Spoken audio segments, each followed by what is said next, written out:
Mesdames,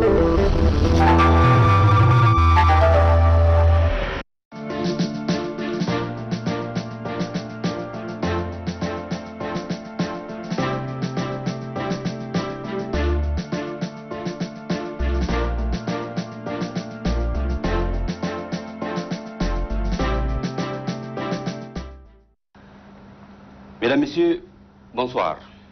Depuis quelques jours, la ville de N'Djamena fait face à une nouvelle crise sanitaire. Suite à une réunion du comité de gestion des crises sanitaires liées à la Covid-19, par conséquent, une montée en flèche de nouveaux cas a été constatée. À l'issue d'une réunion tenue le 30 décembre 2020, un décret rappelant la population au respect des mesures barrières et du confinement de la ville de N'Djamena a été rendu public. Pour ce second numéro de l'invité de la semaine, nous recevons sur ce plateau l'ambassadeur Amin Abbas-Sidik, ministre des Affaires étrangères et des Tchadiens de l'étranger, en sa qualité du président du comité de gestion des crises sanitaires. Vous l'avez compris, l'entretien sera axé sur la nouvelle situation épidémiologique de la Covid-19. L'entretien sera mené par Hinda Ahmed Sherif et moi-même, Souleymane Diabo. Monsieur le ministre, bonsoir et bonne et heureuse année. Bonsoir. Et merci de répondre à notre invitation. Mes meilleurs voeux. Merci. Monsieur le ministre, vous êtes le président du comité de gestion des crises sanitaires. Beaucoup d'interprétations ont été enregistrées à l'annonce du décret 2585. Qu'en est-il exactement?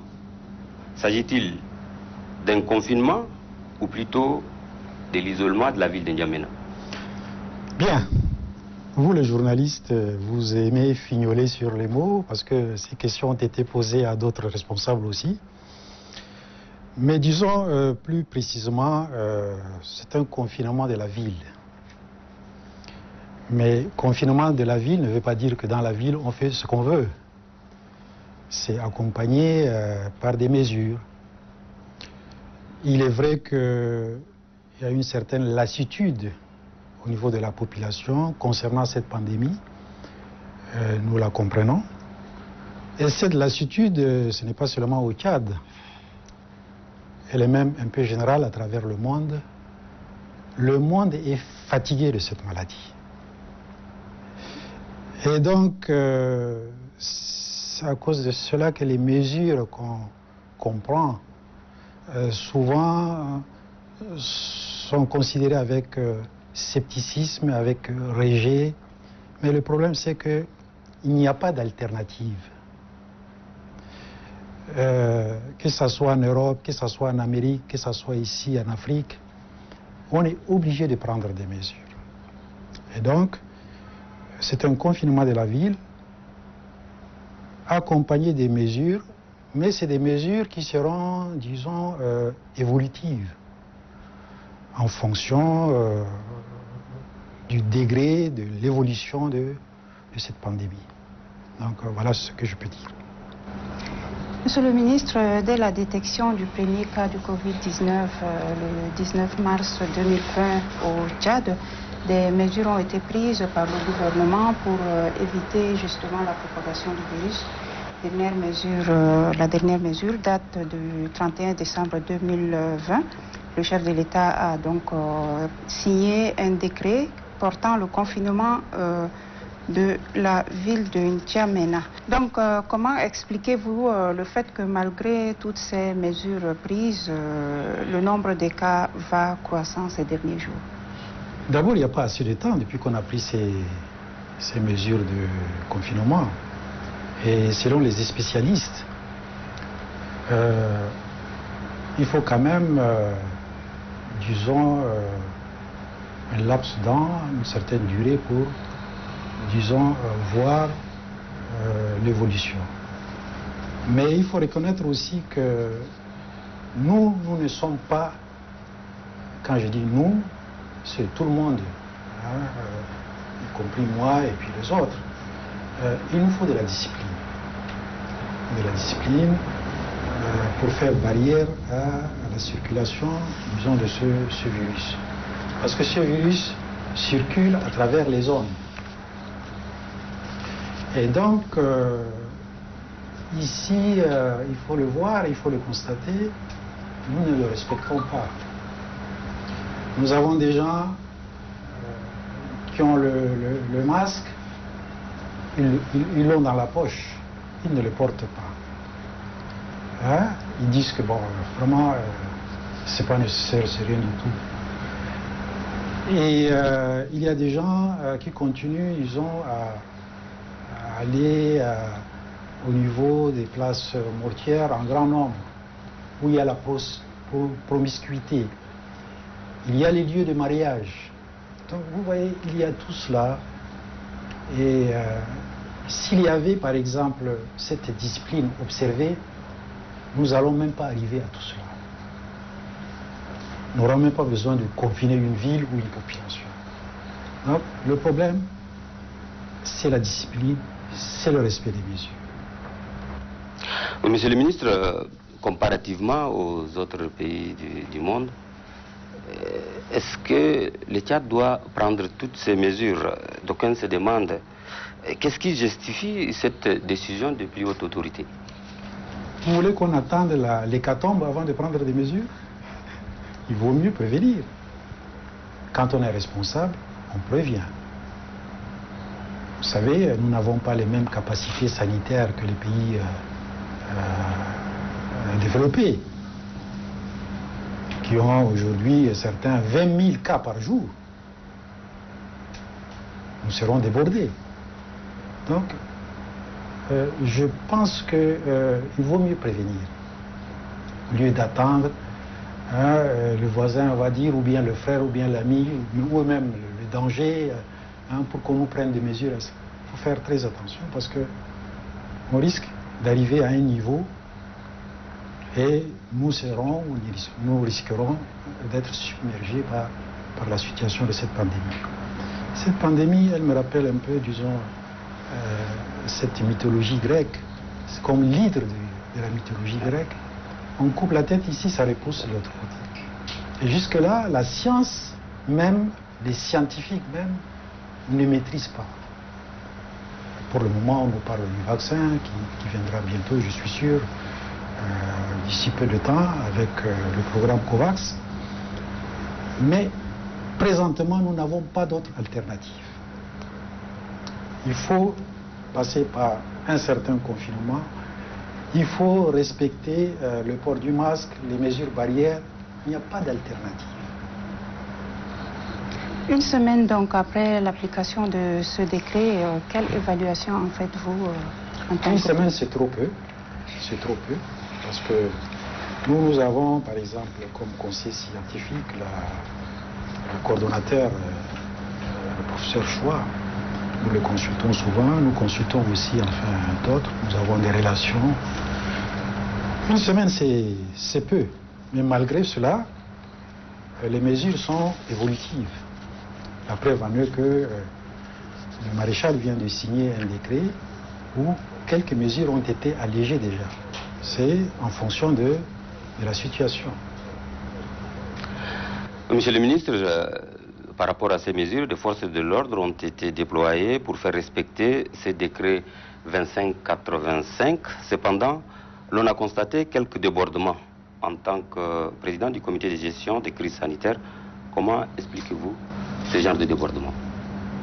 Nous ne pouvons que condamner, déplorer ces débordements. Non, on ne peut pas tolérer cela. Mais vous savez, il y a la façon de faire des hommes.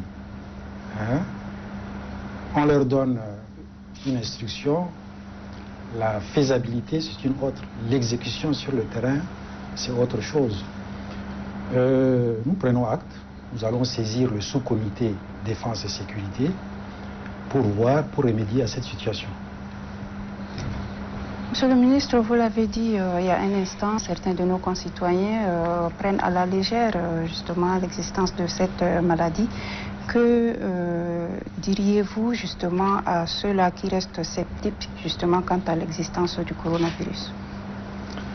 Et moi, franchement, chaque jour ou chaque semaine, chaque jour que Dieu fait, nous voyons de hauts cadres, militaires, civils.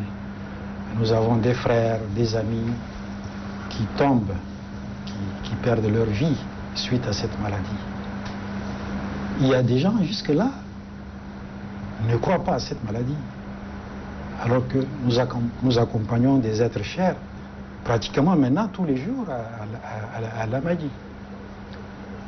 Il faut que nos frères, nos compatriotes, disons, regardent la réalité, comme on dit, en face. Ce n'est pas quelque chose d'imaginaire. Pour quel plaisir? Chaque jour que Dieu fait, nous perdons des êtres chers, des grands cadres militaires, civils, des amis, des frères, suite à cette maladie. Il faut vraiment que nous prenions conscience de cette situation. Monsieur le ministre, est-ce que le Tchad peut s'attendre un jour à un vaccin comme sont en train de tester d'autres pays? Dans le cadre de l'OMS, nous avons un projet qu'on appelle COVAX. Le Tchad est en train de finaliser les dossiers pour profiter de cela. Il est vrai que les pays développés, avec les moyens qu'ils ont, sont en train d'acheter plus que même ils en ont besoin. Mais vous savez, cette pandémie, et l'humanité le sait, même s'il y a un seul pays qui n'est pas immunisé, on ne peut pas éradiquer le mal. Et donc, la communauté internationale, heureusement, elle est consciente de cette situation. Et les pays africains espèrent d'ici février-mars avoir ce vaccin. Charles, un dernier mot peut-être pour clôturer cet entretien? Surtout, je lance un appel à tous les Tchadiens, à tous les frères et sœurs, de faire très attention. Cette pandémie, elle est assez complexe. À travers notre ville, qui est la plus touchée par rapport au Tchad, il y a beaucoup de jeunes qu'on appelle asymptomatiques, qui ont le virus, qui sont contagieux, mais qui circulent. C'est pourquoi on dit qu'il faut observer, disons, les mesures. Ça peut être un fils qui est à la maison, on ne peut même pas le soupçonner. Ça peut être un ami. Donc, c'est un mal insidieux. Et donc, vraiment, j'appelle à la vigilance. Ce n'est pas une obligation. Il faut que les gens l'acceptent, soient convaincus de ce mal. Il ne faut pas que les gens disent « oh, c'est rien du tout ». C'est très grave. Vraiment, ça c'est l'appel que je tiens à lancer. Nous avons beaucoup de diabétiques, nous avons beaucoup d'hypertendus, nous avons beaucoup ceux de mon âge. C'est des personnes à risque. Les jeunes, il faut qu'ils fassent aussi attention, il ne faut pas qu'ils contaminent toutes ces personnes à risque. Et vous aussi, vous des médias, il ne faut pas jouer sur le mot. Est-ce qu'il faut confiner la ville ou la population? Aidez-nous. Conscientiser les gens. Il faut vraiment, vous devrez servir de relais vers les populations, hein, à commencer par les parents, à commencer par après le public, etc., pour vraiment informer les gens, décrire ce mal insidieux qui est en train de circuler, qui circule à travers les êtres humains. Merci, Monsieur le Ministre, d'avoir pris de votre temps pour expliquer donc la situation à nos auditeurs et téléspectateurs. Mesdames et Messieurs, retenez pour rappel que l'ambassadeur Amin Abbas-Siddiq, ministre des Affaires étrangères, de l'intégration africaine et des Tchadiens de l'étranger, était notre invité de la semaine en sa qualité de président du comité de gestion de crise sanitaire. Il était essentiellement question de la nouvelle situation épidémiologique de la Covid-19. Merci de nous avoir suivis. Rendez-vous dimanche prochain, Inch'Allah, pour le 3e numéro.